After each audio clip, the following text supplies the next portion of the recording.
Hi, I'm Aniket and I'm going to talk about my project which is based on security of library management system.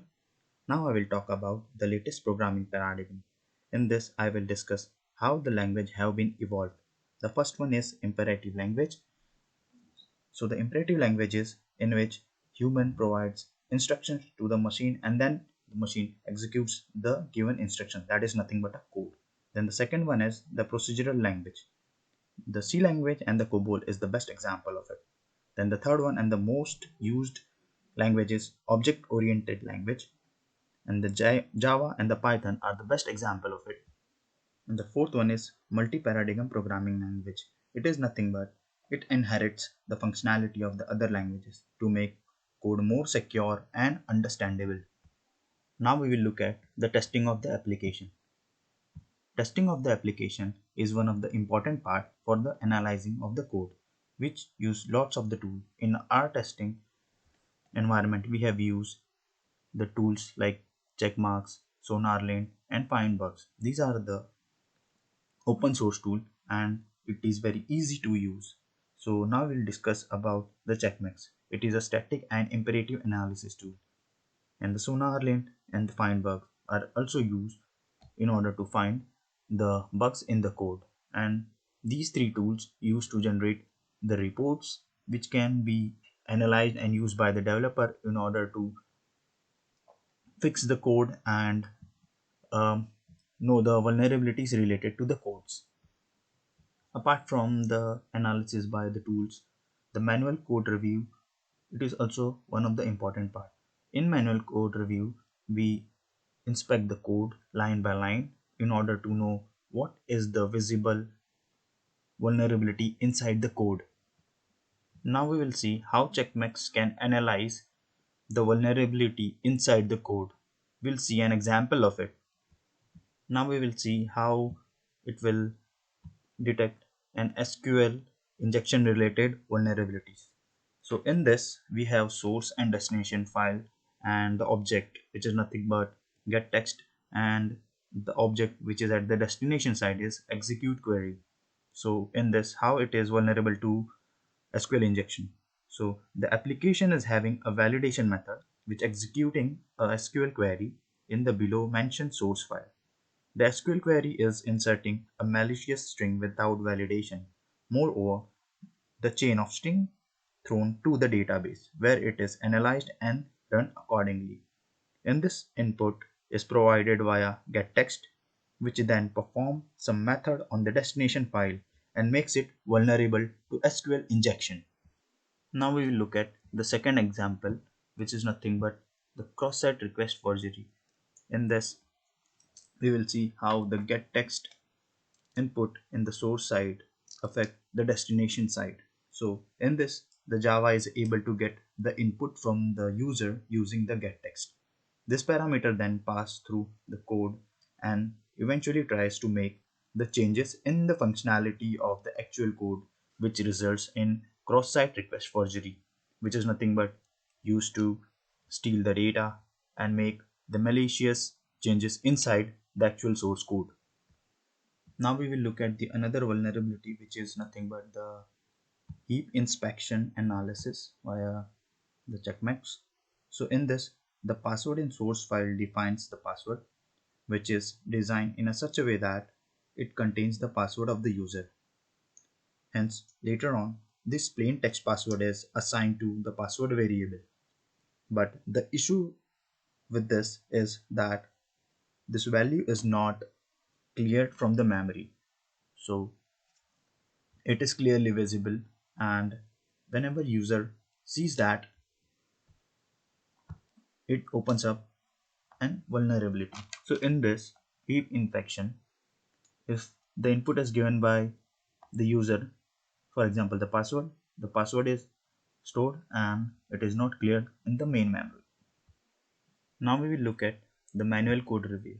So the manual code review, as we discussed, it is analysis of the source code line by line.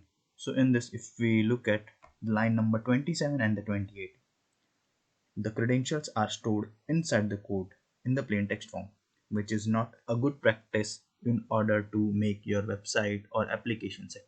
This file is db.java file, which is vulnerable because the password policies are not implemented as it is required.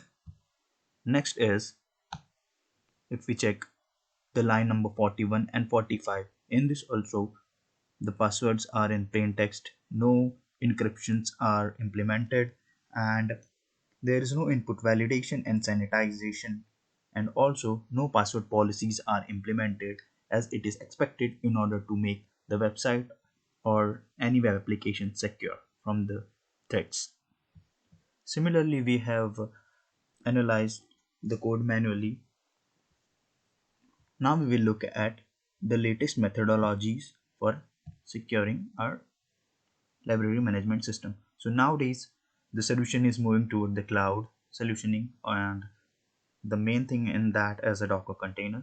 So in this they have a Linux functionality which is very difficult for any hacker or attacker to understand, because they come up with the latest versions and less number of patches. For example, virtualization, and that we use virtual machine, which consists of extra layer of a security like hypervisor in between host machine and the kernel machine. So with the help of that, our if we host our application in the cloud, so it will have an extra layer of a security. Now we will look at the proposed solution for the application. So in the proposed solution, we have a file like librarian.java. In that, on the line number 45, we have security issues like the statement is vulnerable to SQL injection. So in that, what I have proposed is use prepared statement and input validation, because if we use prepared statement and input validation, so our password which were in the plain text, or they are getting a user input which is not encrypted. So if we use a proper input validation, it will make our application less vulnerable to the outside or SQL injection attack.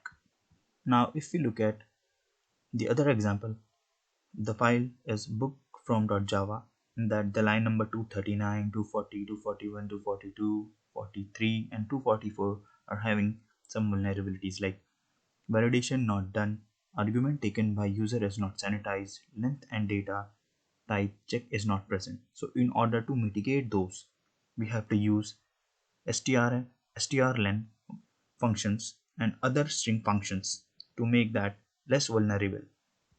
Similarly, in the report we have mentioned a lot of proposed solution techniques, so which can help to make our application more secure to any vulnerabilities. Now next in line we'll go to the conclusion part. So in conclusion, now we have seen like how programming languages behave in order to make our application secure, different programming paradigms and approaches in the Java, which makes which provide more functionality and features to make our application secure and behave well. Similarly, learning a different security approaches.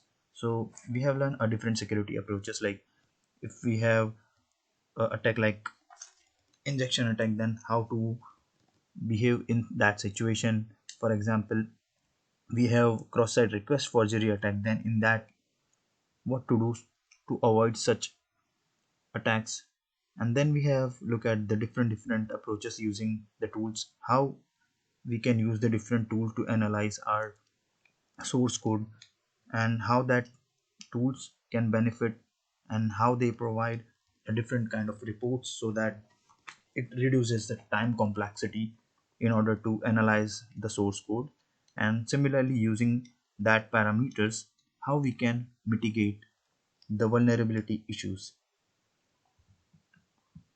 Also we have looked at the proposed solution, so which provides the mitigation against the seen vulnerabilities like SQL injection, cross-site request forgery, heap inspection, improper input value, password and input validation handling, etc. So these are the things that we have seen. Thank you.